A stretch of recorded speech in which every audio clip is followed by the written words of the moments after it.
Assalamualaikum warahmatullahi wabarakatuh. Halo semua, perkenalkan kami adalah kelompok 7 dengan anggota Bening, Dina, Dwita, dan Gustin. Hari ini kami akan menjelaskan kepada kalian semua tentang masa reformasi. Masa reformasi tahun 1998 sampai sekarang. Setelah 32 tahun berkuasa di Indonesia, masa pemerintahan Orde Baru akhirnya jatuh. Indonesia pun memasuki masa pemerintahan yang baru, yaitu masa pemerintahan reformasi. 1. Lahirnya Gerakan Reformasi. Gerakan reformasi diawali dengan krisis moneter pada tahun 1997 yang melanda negara-negara di Asia, salah satunya Indonesia. Akibatnya, nilai tukar rupiah 2.500 per US dollar menjadi sekitar 17.000 rupiah per US dollar. Hal ini menyebabkan bangkrutnya perusahaan-perusahaan besar di Indonesia dan kenaikan harga barang-barang pokok. Kemudian, keadaan ini diperparah dengan terkuaknya praktik korupsi, kolusi, dan nepotisme atau KKN di kalangan para penjabat pemerintah. Hal-hal tersebut mengakibatkan terjadinya demo di seluruh Indonesia yang dilakukan oleh para mahasiswa. Mereka menuntut 6 agenda reformasi, yaitu seperti gambar di samping ini. Pada tanggal 12 Mei 1998, 4 orang mahasiswa tewas tertembak peluru aparat keamanan saat berdemo. Tragedi ini dikenal sebagai tragedi Trisakti. Penembakan tersebut menyulut demonstrasi yang lebih besar. Pada tanggal 13 Mei 1998, terjadi kerusuhan dan penjarahan di Jakarta dan Solo.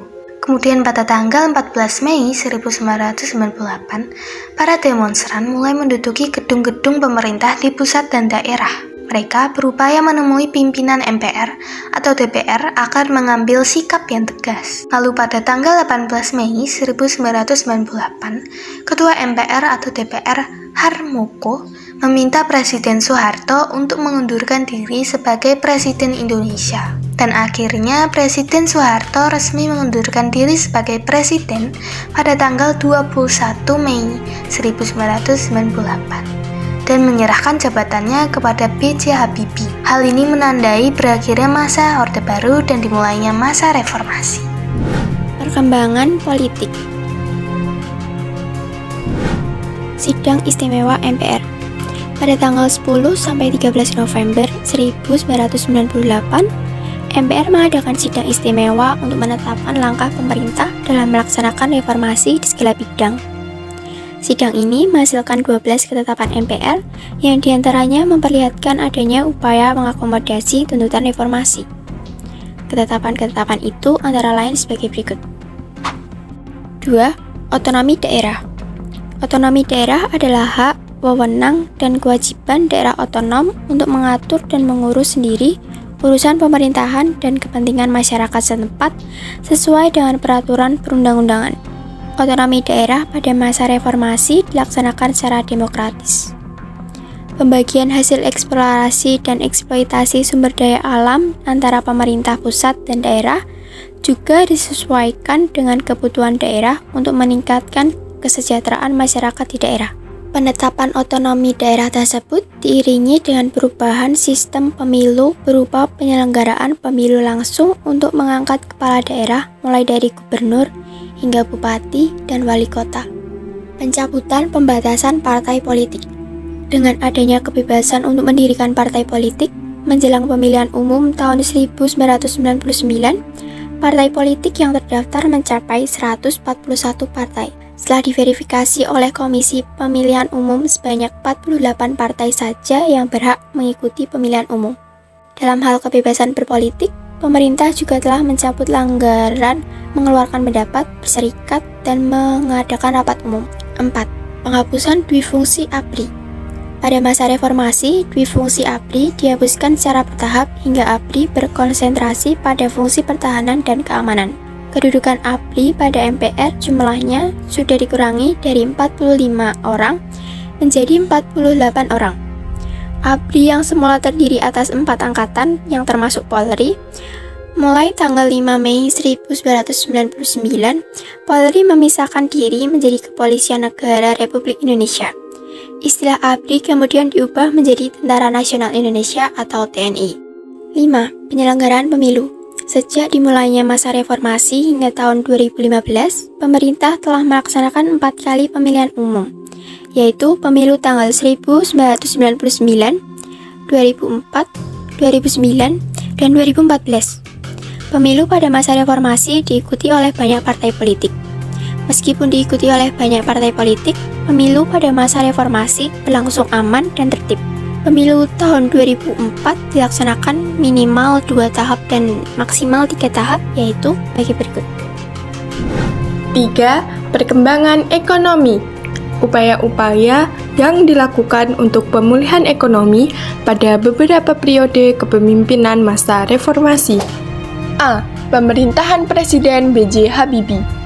Penanggulangan krisis ekonomi dengan sasaran terkendalinya nilai rupiah, kebutuhan bahan pokok, dan obat-obatan dengan harga terjangkau, serta berputarnya roda perekonomian. Untuk melaksanakan kebijakan tersebut, dilakukan langkah-langkah seperti gambar di samping. Upaya-upaya ekonomi yang dilakukan berhasil menaikkan nilai tukar rupiah terhadap dolar Amerika, yaitu 6.700 per dolar Amerika pada bulan Juni 1999. Namun, rupiah kembali melemah mencapai 8.000 per dolar Amerika pada akhir masa jabatan Habibie. B. Pemerintahan Presiden Abdurrahman Wahid. Kondisi ekonomi Indonesia mulai menunjukkan adanya perbaikan dan kondisi keuangan sudah mulai stabil. Namun, pada bulan April 2001, nilai tukar rupiah terhadap dolar Amerika melemah hingga mencapai 12.000. Hal ini berdampak negatif terhadap perekonomian nasional dan menghambat usaha pemulihan ekonomi. Kebijakan apa aja sih yang dilakukan Abdurrahman Wahid?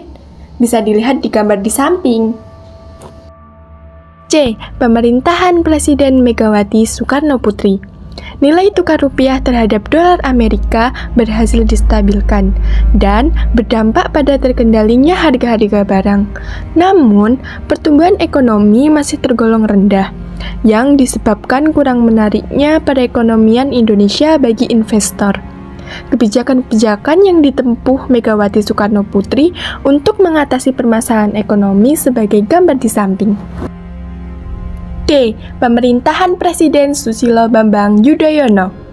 Pada masa ini, perekonomian Indonesia mengalami perkembangan yang cukup baik. Rata-rata pertumbuhan ekonomi yang berkisar pada 5% sampai 6% per tahun, serta kemampuan ekonomi Indonesia yang bertahan dari pengaruh krisis ekonomi dan finansial yang terjadi di zona Eropa sepanjang tahun 2008 hingga 2009. Kebijakannya antara lain sebagai gambar di samping. Kehidupan masyarakat Indonesia pada masa reformasi. Kehidupan sosial. Kehidupan sosial masyarakat Indonesia pada masa awal reformasi sempat diwarnai dengan terjadinya berbagai konflik sosial yang bersifat etnis di tengah-tengah masyarakat.